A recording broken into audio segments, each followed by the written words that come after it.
بسم اللہ الرحمن الرحیم۔ السلام علیکم دوستو ساتھیوں، کیسے ہیں آپ؟ اللہ تبارک و تعالیٰ نے قرآن کریم کے اندر جس چیز کو سب سے زیادہ ذکر فرمایا ہے وہ توحید باری تعالیٰ ہے، اور جب انسان کی توحید خالص ہو جاتا ہے،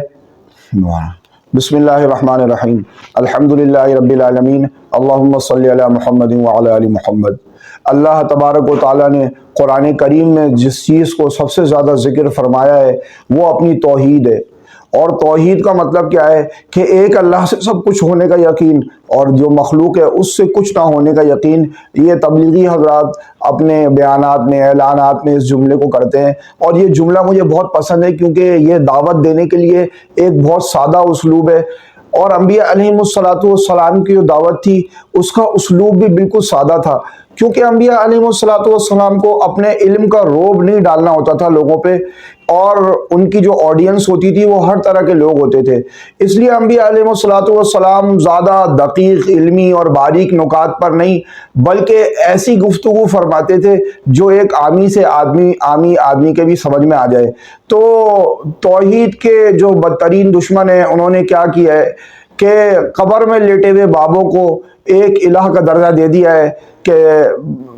جو کو حاجت روائی، جو کہ منصب تھا حق تعالی شانہ کا،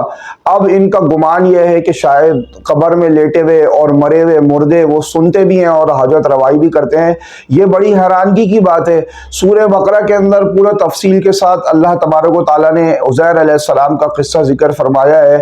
کہ عزیر علیہ السلام گزر رہے تھے، ایک بستی کو انہوں نے دیکھا، او کالذی مر علی قریۃ وہی خاویۃ علی عروشها، ایک بستی پہ سے وہ گزر رہے تھے جو تباہ حال بستی تھی، اس کی چھتیں گری ہوئی تھی۔ تو عزیر علیہ السلام نے کہا بطور استعجاب کے کہ قال انا یحیی ہذہ اللہ بعد موتها، کہ اس بنی کے یہ جو بستی اجڑی ہوئی ہے پھر اللہ تعالیٰ اس طرح لوگوں کو دوبارہ زندہ کیسے کرے گا؟ تو اللہ تبارک و تعالیٰ نے بطور معجزے کے یہ کیا کہ عزیر علیہ السلام کو جو ہے نا وہ موت دے دی، اور 100 سال تک موت دیے رکھی،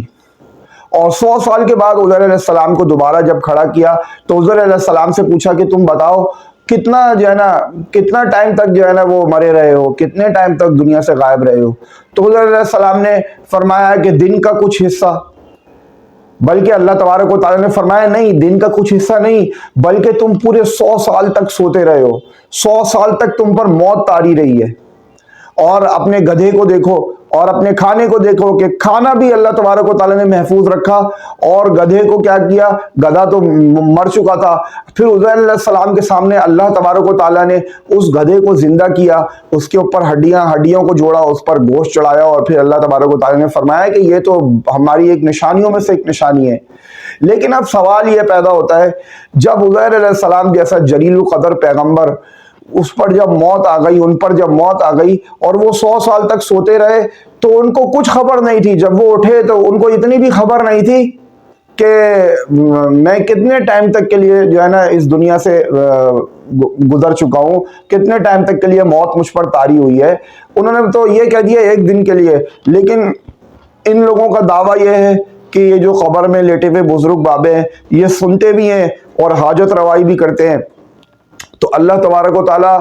اسی چیز کی نفی کر رہا ہے، اشارتاً اس کے اندر یہ بات موجود ہے۔ اللہ تبارک و تعالیٰ ہمیں خالص توحید پر گامزن فرمائے اور پکا موحد بنائے۔ اب اس کے اوپر پھر یہ لوگ اس طرح کے اشکالات کرتے ہیں کہ بھائی آپ جو مدد لیتے ہو، آپ جو کسی سے اپنے بیٹے سے اپنے شاگرد سے مدد لیتے ہو، پانی منگا لیتے ہو، بھائی وہ تو زندہ ہے اور ہمارا اس کے ساتھ حاجت روائی کا جو ہے نا عقیدہ نہیں ہے، بلکہ ہم تو اس سے ایک تعاون لیتے ہیں۔ اور یہ ان باتوں کو اس طرح مکس کر کے لوگوں کو ورغلانا، یہ جو ہے نا وہ اللہ تبارک و تعالیٰ اس چیز سے ہمیں محفوظ فرمائے۔ اب اس کے اوپر میں اور کیا بولوں، اور اللہ تبارک و تعالیٰ ہمیں اس راستے پر قائم رکھے جس راستے پر رسول اللہ صلی اللہ علیہ وسلم نے اپنے صحابہ کو چھوڑ کر گئے تھے۔ وآخر دعوانا الحمدللہ رب العالمین۔